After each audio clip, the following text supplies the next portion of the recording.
আসসালামু আলাইকুম রহমতুল্লাহ। নাহমাদুহু ওয়া নুসাল্লি আলা রাসূলিহিল কারীম, আম্মা বা'দ, ফাআউযু বিল্লাহি মিনাশ শাইতানির রাজীম। বিসমিল্লাহির রহমানির রহিম। প্রিয় বন্ধুরা, আজ আমরা সর্বপ্রথম আলোচনা করব বসার আদব নিয়ে। বসার আদব কয় প্রকার ও কিতা কিতা। বসার আদব হইল গিয়া 3 প্রকার। দুনো হাঁটু ফেলিয়া নামাজের সময়, এক হাঁটু উঠাইয়া লিকার সময়, দুনো হাঁটু উঠাইয়া খাওয়ার সময়। এই 3 প্রকার হইল গিয়া বসা সুন্নত। তো 1 নম্বরে হইল গিয়া আমরা কইছি কত যে দুনো হাঁটু ফেলিয়া নামাজের সময়। নামাজের সময় আমরা জেলা বই, এই নিয়মে আমরা সব সময় বইতাম পারি। এইরকম তো আর সব বেশি সময় বসে থাকা সম্ভব নয়। এজন্য আমরা সর্বপ্রথম নামাজের শুরুতেও আমরা বয়ার চেষ্টা করতাম।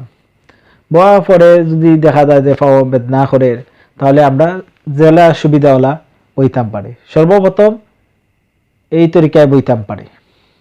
দুনো হাঁটু ফেলিয়া নামাজের সময় যেভাবে বই, এভাবে আমরা বইতাম পারি। এরপরে হইল গিয়া এক হাঁটু উঠাইয়া লিখার সময়। লেখার সময় যদি আমরা এক হাঁটু উঠাইয়া লেখা শুরু করি, এরকম যদি মনে করি আমরা যে বইয়া বেশি সময় লিখতাম পারতাম না, তাহলে এরপরে আমরা জেলা পারি ওলা বইয়া লিখতাম। কিন্তু প্রথমে শুরু করতাম এক হাঁটু উঠাইয়া লেখা শুরু করতাম। তখন গিয়া সুন্নত তরিকা একটা আমল হয়ে গেল, আমরা সওয়াব পাইব।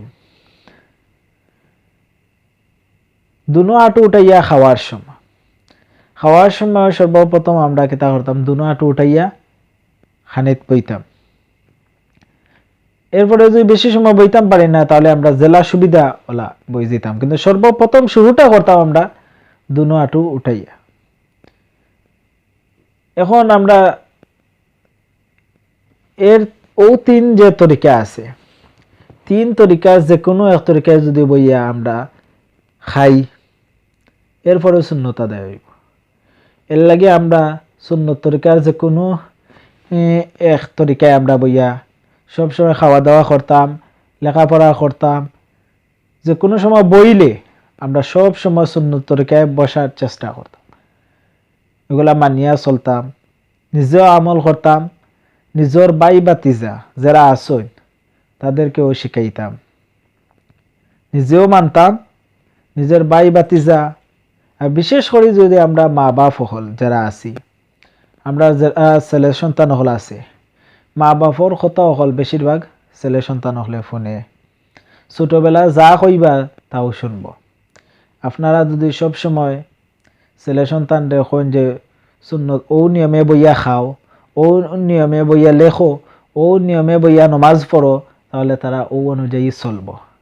এর লাগে আপনারা সব সময় আমার বিশেষ করে অনুরোধ হইল গিয়া মা বাপ হল দে, চাচা হল দে, দাদা হল দে, আমার অনুরোধ হইল যে আপনারা সুন্নত তরিকার বসার আদব 3 প্রকারের যে কোনো এক তরিকায় বইয়া যেন তারারে আদেশ করেন যে ও তরিকায় ওলা বইয়া লেখো, ওলা বইয়া ভাত খাও, ওলা বইয়া আমল করলে নিজেও সওয়াব পাইবা, এবং এই কথা যদি আপনি কইন আপনি নিজেও সওয়াব পাইবা, এবং তারাও সওয়াবর অংশীদার হইব।